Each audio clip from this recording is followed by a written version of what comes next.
হাজারো মায়ের কান্না জালিমের এই জুলুমকে থামায় দিয়েছে। সন্তান হারিয়ে এভাবেই আহাজারি করছিলেন মা। সান্ত্বনার চেষ্টা স্বজনদের, তবে মায়ের এ কান্না যেন থামবার নয়। আমি ফেসবুকে একদিন গল্প একটা দেখলাম, সমুদ্রের ধারে এক পাখি বসবাস করে, ডিম পেড়েছে বাসায় দুটো। বিকালে এসে দেখে ডিম দুটো নাই। পাখির ধারণা সাগর ঢেউ দিয়ে তার ডিম নিয়ে গেছে।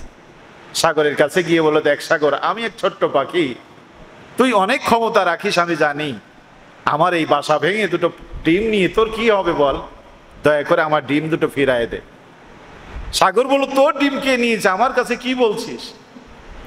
পাখি বলে, দেখ তুই আমার ডিম নিয়েছিস, ডিম দুটো দে, তুই যদি ডিম না দিস আমি কিন্তু ব্যবস্থা নিব।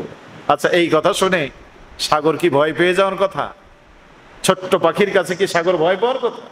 সাগর বলল, তুই যদি পারিস দেখ কি করতে পারিস। পাখি বলল, দেখ ডিম যদি না দিস তাহলে আমি তোর পানি শুকিয়ে তোরে মরুভূমি বানাই দিব।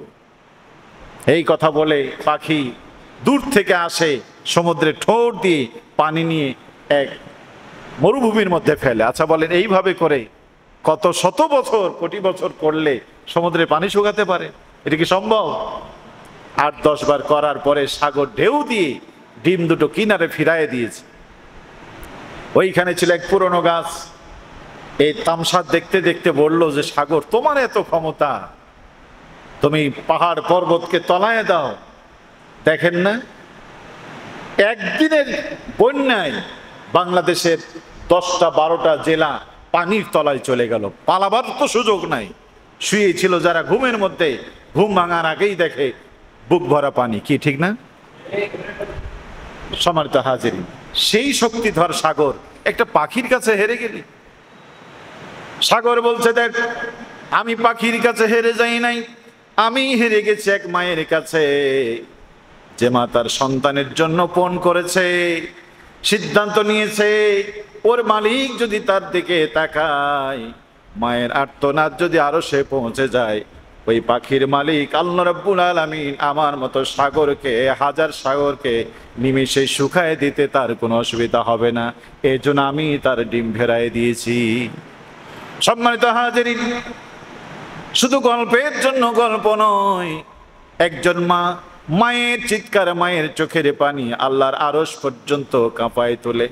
আমানুল্লাহ আজমি বলেন, মায়ের সাথে খেতে বসেছিলাম, মায়ের সাথে খানা খেতে বসে রাতের বেলায় তারা নিয়ে গেল, মা হাওমা করে কাঁদতে লাগলো, আমি চলে আসলাম। ওরা আমাকে বিরিয়ানি এনে দিল, আমি খেতে পারলাম না, মা খেতে পারলো না, আমি কি করে খাই? সকালে নাস্তা দিল, আমি খেতে পারলাম না, টানা 3 দিন খেতে পারলাম না, আমি অজ্ঞান হয়ে গেলাম। একদিকে মা কাঁদে, একদিকে সন্তান কাঁদে, মা কাঁদতে কাঁদতে পাগলিনী হয়ে গেছে, মা কাঁদতে কাঁদতে দুনিয়া থেকে চলে গিয়েছে। এইরকম অসংখ্য মায়ের কান্না। 4 বছরের শিশু আহাদ, 4 বছরের শিশু আহাদ, সে আওয়ামী লীগ নয়, বিএনপি নয়, সে ছাত্র শিবির নয়, সে চরমনায়ের লোক নয়। 4 বছরের শিশু আহাদ, দুনিয়ার কোনো রাজনীতির গন্ধ তার শরীরে লাগে নাই, অথচ জালেমের জুলুম সে জায়গায় গিয়ে পৌঁছলো। 4 বছরের শিশু আহাদ গুলিবিদ্ধ হয়ে দুনিয়ার থেকে বিদায় হলো। ওই আহাদের মায়ের কান্না জালেমের পতন করেছে। বলেন ঠিক কিনা? হাজারো মায়ের কান্না জালেমের এই জুলুমকে থামায় দিয়েছে।